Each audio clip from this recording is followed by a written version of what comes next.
శబరి ఒక గిరిజన మహిళ. ఆమె మాతంగ మునిని గురువుగా భావించుకొని సేవ చేసుకుంటూ ఆశ్రమంలో ఉండేది. మునులు చెప్పిన విషయాలను నేర్చుకుంటూ భక్తిభావంతో జీవిస్తూ ఉంది. శబరి చిన్నప్పటి నుండి పంపానది సమీపంలో ఉండే మాతంగ ముని ఆశ్రమంలోనే ఉండేది. శ్రీరాముని గురించి ఆశ్రమంలో మాట్లాడుకుంటుంటే విని రామునిపై భక్తిని పెంచుకుంది. ఆ భక్తి రాను రాను ఆమెలో పెరిగిపోయింది. ఇప్పటికైనా శ్రీరామచంద్రుని చూసి తరించాలని తపన పడుతూ ఉంది. రాముడు అరణ్యవాసానికి వచ్చిన విషయం మాతంగముని శిష్యులు శబరికి చెబుతారు. అప్పటి నుండి శబరి రాముడి రాక కోసం ఎదురు చూస్తూ కాలం గడుపుతోంది. జీవితంలో ఒక్కసారి శ్రీరాముని చూసి చనిపోతే చాలు, జన్మ ధన్యమవుతుందని అనుకుంది శబరి. తన గురువు అయిన మాతంగముని వృద్ధుడైపోయి తనువు చాలించాడు. ఎప్పటికైనా రాముడు వస్తాడు, అక్కడే ఉండమని గురువు చెప్పిన మాటలు గుర్తు చేసుకుంటూ రోజు రామనామ జపం చేస్తూ రాముడి కోసం వేచి చూసింది. వయస్సు పైబడిపోయింది, ఒంట్లో సత్తువ తగ్గింది. అయినా రామనామాన్ని ఆమె ఆపలేదు.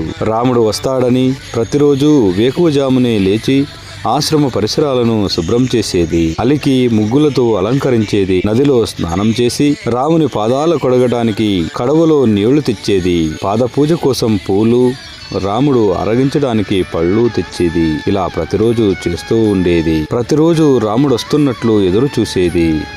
రోజులు, నెలలు, సంవత్సరాలు విసుగు విరామం లేకుండా అలా ఎదురు చూపులతోనే గడిపింది. అలా శబరి రాముడి కోసం దాదాపు 13 ఏళ్ల పాటు ఎదురు చూసింది.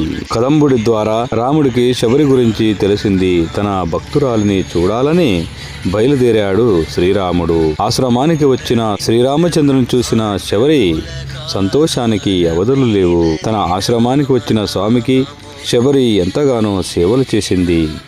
రాముడి దారిలో పూలు పరుస్తూ ఉంది. కాళ్ళు కడిగి నెత్తిన చల్లుకుంది. పూలతో పాదసేవ చేసుకుంది. పళ్లను రుచి చూసి శ్రీరామునికిచ్చింది. ఆ పళ్లను రాముడు ప్రేమగా సేవించాడు. ఇది అందరికీ తెలిసిన కథ. వాల్మీకి రామాయణంలో శబరి ఎంగిలిపళ్ళు రాముడు తిన్నట్లు రాయలేదని అనేక మంది పండితులు భావిస్తున్నారు. ఒక్కో చెట్టు పళ్ళు ఎలా ఉన్నాయో రుచి చూసి పుల్లగా లేని మధురంగా ఉన్న చెట్ల పళ్ళని రామునికిచ్చింది. కానీ ఎంగిలి పళ్ళు కాదని పురాణ కథనం. ఎంతో భక్తి శ్రద్ధలతో శ్రీరాముని సేవించిన శబరికి చివరికి రాముని అనుగ్రహం లభించింది.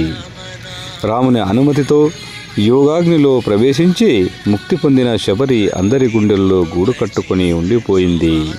జై శ్రీరామ్, జై జై శ్రీరామ్.